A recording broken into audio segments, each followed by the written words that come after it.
Hey everybody, I've been meaning to make this video for a while. I finished my E-11 conversion kit a couple months ago and just haven't had time to do this, but finally gained some time to do it. So what I'm going to do is I'm going to walk through turning this off the shelf Hasbro E-11 into one like this that's got the full detail package on it. And also this one as well. It's got the Hyperdyne Labs electronics kit. So this one's cool. It lights up, makes sound, and it even vibrates. So I'll go through this one in a little bit. So here's what you get with the kit. You get the tip, you get this front shroud, you get the butt, 7 T-rails. There's 3 different sizes to fit the different parts of the barrel. You get an ABS plate that goes over the gaping hole that you cut out in a little while. You get the scope and scope rail. This is a piece of ABS that fits right on there. And then the bolt-on M19 casting of a tank scope. The counter. The mag well. This glues right on. And then you get the 2 power cylinders and the button that goes on top. It's a little thumb screw. You also get the folding stock. This is a 1-piece casting. It just goes right on, bolts in the back with this 2-inch Chicago screw. There's a piece of aluminum tape that goes with it also, and a couple other screws to screw on the scope rail. All right, so next, the tools that you'll need a blade of some kind. I use a bandsaw, but you can use a hacksaw blade. A razor knife. A couple of files. I've got a pretty raspy one here and a smaller one that's a little finer. 2 different size Phillips screwdrivers, a number 2 and a smaller one. Some sandpaper, a cutting disc, a drum sander for your Dremel, and then I also use a 1/4-inch drill bit, an 1/8-inch drill bit, and a 7/64 drill bit. And you'll also need a drill or a Dremel, both preferably if you have them. And you're also going to need some black paint and primer and some CA glue. So the first thing that you're going to do is peel these stickers off that they put on. If you're lucky, it was a Friday when they put them on and they just slapped them on. Otherwise, there's going to be a lot of residue and you'll have to use some alcohol or some goof off to get it all off. Use some sandpaper and take off all the writing that's on it. It's in 4 spots. It's here, here, here, and inside the rail there as well. So some sandpaper will take that off. You can use some 100 grit, that's what I use, and then go over it with some 200 just to smooth it out a little bit. When you start cutting on this thing, you're gonna want to cut the scope off. Take out this screw right here, and then just hack the scope off. It's the cut that you want to make is even with this scope rail, and that'll bring you about 1/8 of an inch below this point. And what that does, it allows you to use the plate that just goes on right there, covers up that gaping hole, and you're happy about that. So after the scope comes off, you want to take the tip off, and I usually just take it to the bandsaw and hack it off. You may want to use a hacksaw or a cutting disc. You just want to be careful if you're using the electronics that are inside of it. You don't want to cut the LED off the front because it sticks out about a 1/4 inch from here, and that's right in your cutting path. So if you go slow and just be mindful of where it's at, you won't have any problems. If you're going to disassemble it, make sure you save all the screws. Don't lose the screws. They're a pain in the butt to replace. You can also drill out a few spots to increase the sound. These things are pretty quiet to begin with. They aren't very loud. So you can drill these out underneath the counter that's on the gun to begin with. Just a few there. And then you can also drill some out over here. You just don't want to puncture the speaker. So it's better to take it apart, drill the holes, put it back together, and then assemble it. So that's about the rails. You gotta sand these rails off. So I usually cut these with a knife. Cut as much as you can off. You can even cut down here instead of up here on the top one. You just want to take the whole thing off. You're gonna have a big slice in it, but that's gonna get covered up with a rail later. Once you get these high pieces cut off, you want to take the Dremel, the sanding wheel, the barrel sander works really nice for this. Just sand them nice and clean off of there, and then sand the heck out of it with some sandpaper. And then you also want to take this screw out of this little nub down here and cut the little peg off. You want to keep the square part, but you just want to cut the peg off, and I'll show you why later. So after the gun's stripped down, you're pretty much ready to start assembling. The best way to clean these parts that I've found is to just toss them in the dishwasher. That gets all the mold release off, and run them on a no heat dry cycle in your dishwasher, and that'll keep the parts from distorting too much. Sometimes you might have a little bit of distortion on these thinner parts. These rails like to bend. If they do, take them to a heat gun, just flatten them out and they'll be fine. But just toss them in. You can sand them with some 400 grit sandpaper if you want to get a nice paintable surface on there. I usually just paint right over them. I use Ace Premium paints and light coats of primer, and then a nice heavy coat of color, and that'll get them all ready. So you're ready to start assembling after you paint your parts, paint your gun, and what you'll come up with is this. And this is all been stripped, painted, primered. I drilled out the stock holes with the 1/4 inch drill bit here. I used the 1/8 inch drill bit here for the sound vent holes. On this build, I'm using the existing electronics, so be sure when you're drilling not to damage the wires. So I got everything primered, let the primer set for about a day, and then painted it, let the paint set for a day. Nice light coats on the primer until it's covered, and then you can lay on the paint. I used Ace Premium paint primer. I use a black satin. It doesn't give it that kind of phony glossy look. It looks a little more like a real gun. Okay, so the first thing I did was I drilled where the scope's going to go. Now the scope is going to go pretty much where the old scope was on the gun, and you'll pre-drill. These are already drilled and tapped in the scope itself, and then you want to pre-drill these holes to bolt the scope onto the rail. I also lined up the rail ahead of time and pre-drilled these holes as well. That way I can just screw them together.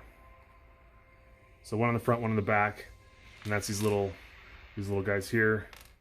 These machine head screws, these are for the scope. So the first part to go on is going to be the folding stock, and this is notched, and the holes are drilled. I used a 1/4 inch drill bit to drill these holes, and just slip the Chicago screw through. I've painted the ends black.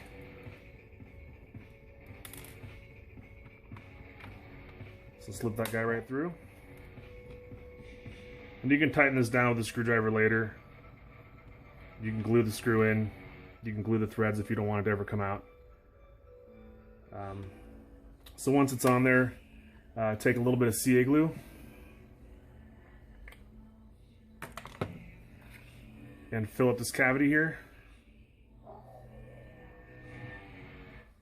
About that much, about halfway.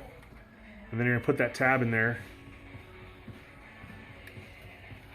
and spray some accelerant in. And your folding stock should be secured in a couple seconds. You can also take some CA and fill that gap a little bit there if you want to hold it a little more secure. Next piece that's going to go on is the magwell, and this just slips right over the existing piece. It's cast that way, so it's ready to go. Let's put some glue on it.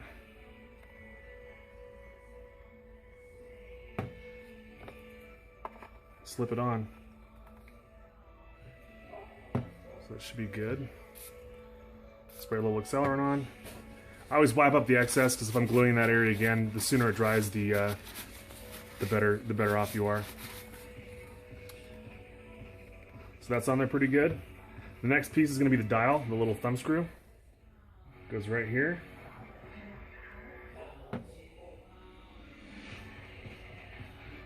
Screws on like that. And I guess you can choose which way you want the head slot to go. spray it.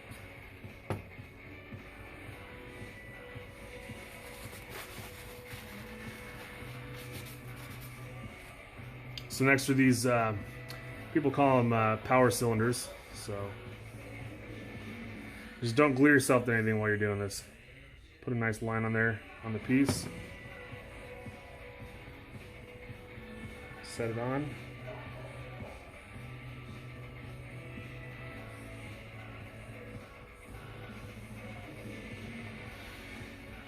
I'll do the same thing on this one.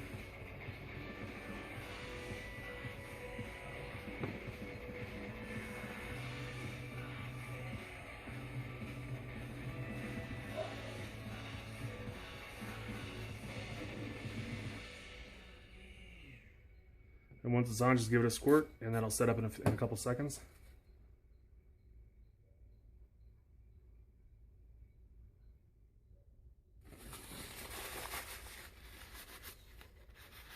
Let's do the butt next. This piece is really easy to put on.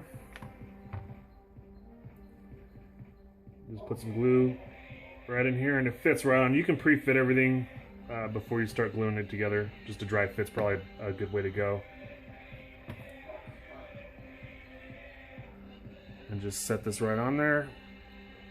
When you get it seated where you want it, give it a squirt. I guess I should have seated it that way. So it's lined up with the this folding stock piece down here. One thing you can do while you're putting this together too is you can glue one half of the gun. And what I mean by that is, if you ever need to crack this thing open to get to the electronics, you can glue one side of the seam. So like this piece you can glue on one side or the other. The tip you can do the same thing with. The only part that you can't do that with is the folding stock. But that's just a simple screwdriver. Put it in there and pop it out. I even do the scope rails so that you don't have to take it off when you open the gun up. Next I'll put on this piece. This is just that piece of ABS that goes on here. What I did was I pre-grooved this, because once you put the scope rail on and the bolt for the scope goes right there, and you don't want it to set cockeyed. So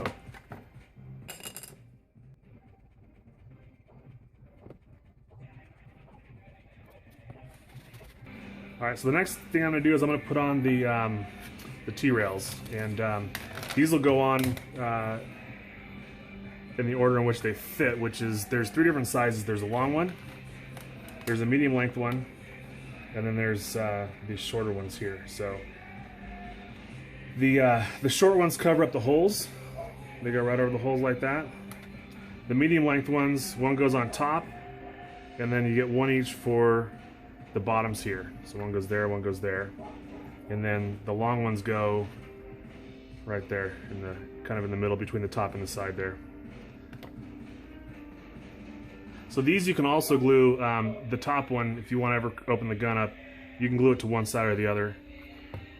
That helps a little bit for if you want to do anything later with it.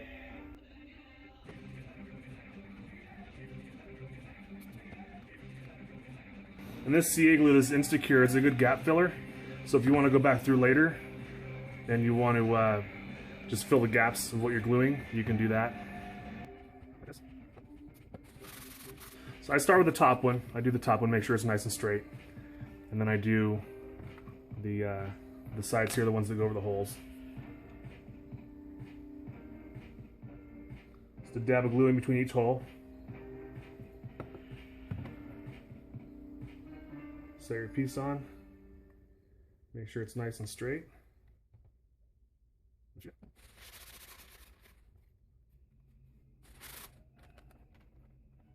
want to make sure they're lined up from side to side, and then straight down the barrel also.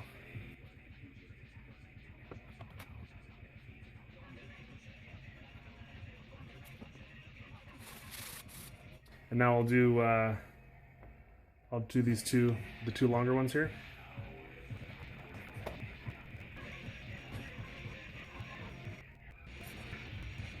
Straight.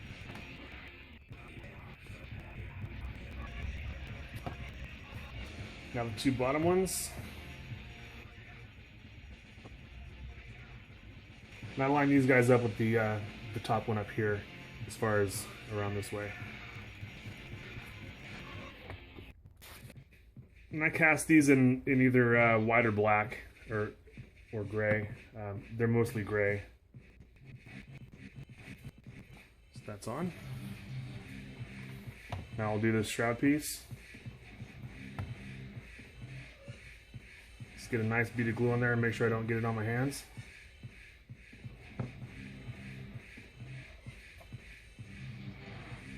Just right on there. And that's why you want these lined up nice around so that when this piece goes on, it doesn't show anything goofy there. All right, so the tip, what I did with this one was I drilled out the tip here. I think I used like a 3/16 drill bit. You can use the 1/4 inch. I notched this from side to side, or actually it's up and down, so that when it goes onto the barrel, those little wires will seat right inside that groove there, and it'll set nice and flat. So this is a pretty simple piece to put on. This is another one where if you want to glue one side and leave the other side, you can still get the gun open later.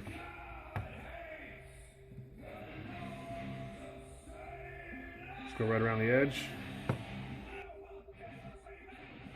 Make sure it's nice and straight.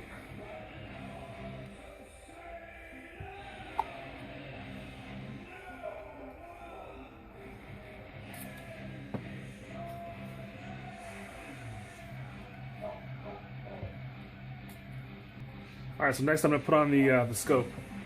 So the scopes ship pre-drilled and tapped. So, and they come with two bolts. They're 8/32 bolts if you lose one. And what I did ahead of time was I measured out where this was going to go, and drilled my holes. So I'll go ahead and bolt this on now. You can glue it if you want. The bolts hold on just fine.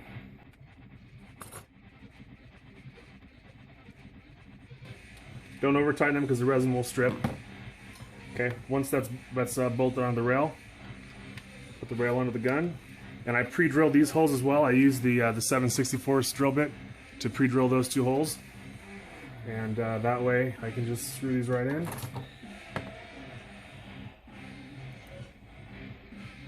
With the smaller screwdriver. And this is another piece that could be screwed or glued on, but I just like using screws. You can put this screw centered on between these two tabs here, and the way this piece works is the seam goes up to here, then it moves over. So once this is screwed on, you can still take it off, but I just I bolted it that way. And then the other one here. And if you ding up your paint job at all, you can always touch it up later.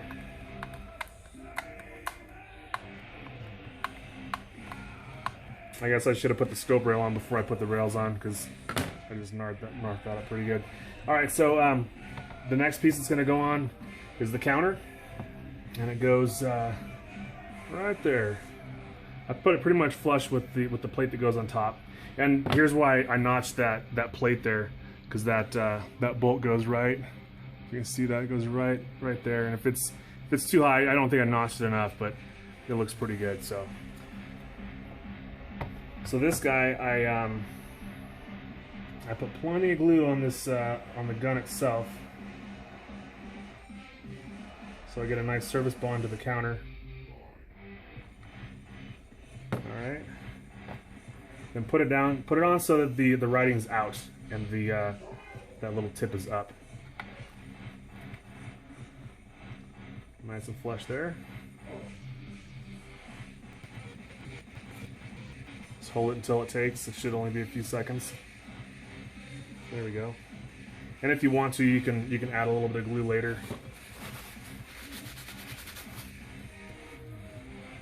Into some of these gaps.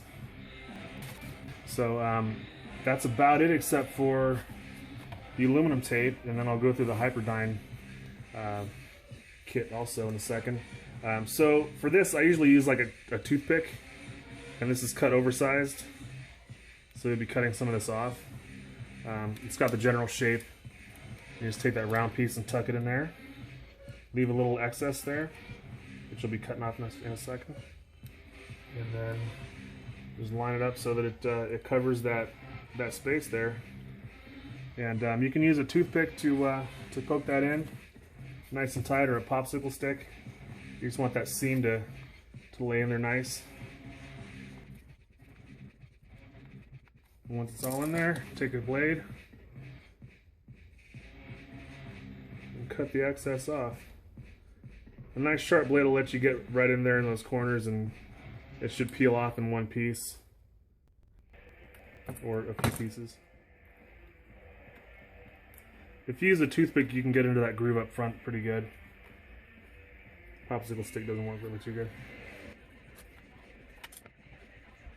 And there's the ejection port, so that's nice and clean there. So that's it. That's the E-11 conversion kit. Every part was either fabricated by me or cast off of a real piece. These were laser cut pieces of acrylic that were glued together, and those make up the rails. This was hand fabricated. All these were machined. The little screw there was machined. The tip was machined. This came off of a sterling. That came off a scope. That came off the counter. That came off of a sterling. So there's that kit. This one's done. So if you're interested in getting one, shoot me a message at darthhair@yahoo.com, or leave a message in the on YouTube here, and then I'll go over the Hyperdyne Labs one real quick too. All right, so here's the difference between the Hyperdyne Labs build and the regular build for the Hasbro. Is these two side rails on both sides, this one here and this one here, those don't go on the Hyperdyne Labs build. So that's so that you can see these LEDs that run along the barrel. So when you get the kit, you'll have a set of instructions. They're pretty easy to follow. I'll kind of walk you through what I did. I followed his instructions, and I did a couple things a little bit different. And you get the electronics here. It's a really nice kit, very well made. It comes in two pieces that you just plug in, one to the other. So you have a motor, you have a board, a speaker, and 3 LEDs. And then on this side you have a board, the LED strip, the power, the switch, the power switch, and then the trigger switch. So that's what you get with this kit. It's a really nice kit. Nice and loud too. So you treat the gun the exact same on the outside. You do everything the same. I highly suggest drilling these holes out for sound. It's a really loud kit, but you don't want to muffle it at all. The only thing different you want to do from the outside is you want to cut this out. So inside the battery case, well, first of all, when you get the gun apart, you want to just tear out all the electronics. Just rip it out. You're not going to use any of it. Don't damage the inside of the gun at all, but just tear it all out. There's one screw to take out. I haven't taken that one out yet. But gut it, and then you want to trim out this piece where it's just a guide, I think, or it's where a bolt goes. No, it's just a guide. So take out the guide and all the guts there. Keep that round. Take out these two little bulkheads here, these two back here, and then this round piece on both halves. So you want to do everything the same on both halves. The only thing I did different was this little guy here in the back where the motor goes. I'll show you in a second. I dremeled this one out and this one out just so the motor has a little more room to move. Clean out all the glue, notch where the battery wire slips through. You want to cut a little slot there and then cut a notch where the heads of the battery piece go through. Other than that, you're good to go. Just take it all down so it's nice and clean. Here's one that's already put together. All right, so you're gonna notch the bottom here where the switch goes. This is where the battery goes in through. These bulkheads come out, these guys here. This is where the speaker goes. So I use hot glue in here. The good thing about hot glue is if you screw up a little bit of alcohol is going to loosen it up and you'll be able to take it apart. The only thing that I did different on the inside was I added a popsicle stick to this peg right here. That's where the trigger sensor goes. So clean the glue out. I just cut a popsicle stick so it's about, I don't know, right flush with it, and then hot glued it in place. And that gives you a little bit more stability for the trigger sensor. If you're hammering on that thing all day, you don't want it to get loose. So the motor goes back here. Just follow directions on putting it together. It's pretty simple. glue everything to one half. You don't have to glue anything to the other half. And that's it. So here's the switch, the on-off.